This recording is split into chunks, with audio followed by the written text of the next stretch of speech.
Hey guys, welcome back to my channel. Srikalahasti గురించి అందరికీ తెలిసే ఉంటుంది. ఇంకా ఈ మధ్య కన్నప్ప సినిమా తర్వాత ఈ గుడి గురించి అయితే చాలా మందికి అయితే తెలిసింది. ఇంతకీ శ్రీకాళహస్తి అంటే అందరికీ తెలుసు కదా. శ్రీ అంటే సాలెపురుగు, కాళ అంటే పాము, ఇంకా హస్తి అంటే ఏనుగు. అండ్ ఈ గుడికి చాలా పెద్ద స్టోరీ అయితే ఉంది.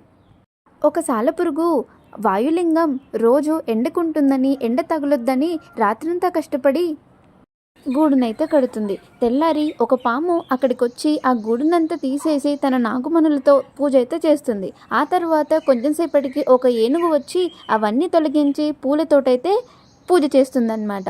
ఒకరోజు పాము పూజ చేస్తున్న టైంకి సాలెపురుగు అక్కడికొచ్చి, రోజు నువ్వు పెట్టే నాగమణిని ఎవరు తీసేస్తున్నారు తెలుసా, ఏనుగు అనైతే చెప్తుంది. ఇంకా పాము చాలా కోపంతో తరువాత అక్కడికొచ్చిన ఏనుగు తొండంలోకి అయితే దూరిపోతుందన్నమాట.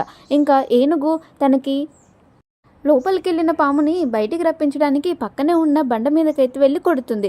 ఇంకా అలా కొట్టడంతో ఆ బండ మీద ఉన్న సాలెపురుగు, లోపల ఉన్న పాము, ఇంకా ఆ నొప్పితోటి ఏనుగు 3 అయితే చచ్చిపోతాయి అన్నమాట. ఇంకా శివుని మీద ఉన్న భక్తితోటే అవన్నీ ప్రాణం విడిచాయి కాబట్టి వాటిని తనలో ఐక్యం చేసుకోవడానికి శ్రీకాళహస్తిగా అయితే పేరుని తీసుకొస్తాడు. శ్రీకాళహస్తిలో ఉండే శివలింగం పంచభూత లింగాలలో ఒకటైన వాయులింగం. మనకి రాహుకేతు దోషం కానీ సర్పదోషం కానీ ఏది ఉన్నా సరే ఈ గుడిలో చేయించుకుంటే పోతుందని అందరూ నమ్ముతారు. ఇంకా అలాంటి దోషాల కోసం పూజ చేయించుకొని వాళ్ళకు కూడా ఒక మార్గం అయితే ఉంటుంది.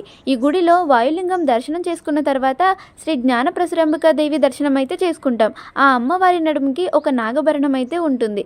ఆ ఆభరణాన్ని మనం ఒక్కసారి చూసి నమస్కరించుకున్నా చాలు, ఉన్న దోషాలన్నీ కూడా తొలగిపోతాయి.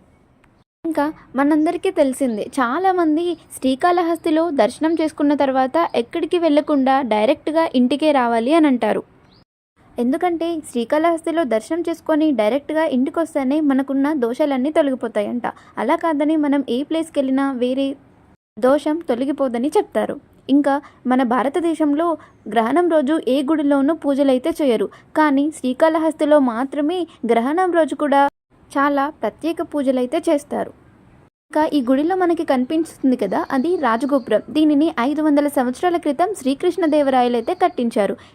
ఈసారి మీరు ఒకవేళ తిరుపతి వెళ్ళినప్పుడు ఖచ్చితంగా శ్రీకాళహస్తిని దర్శనం చేసుకోవడం మాత్రం మర్చిపోకండి. అలాగే ఇప్పటిదాకా మీరు ఎన్నిసార్లు ఈ టెంపుల్కి వెళ్ళారో కామెంట్ బాక్స్లో అయితే పోస్ట్ చేయండి.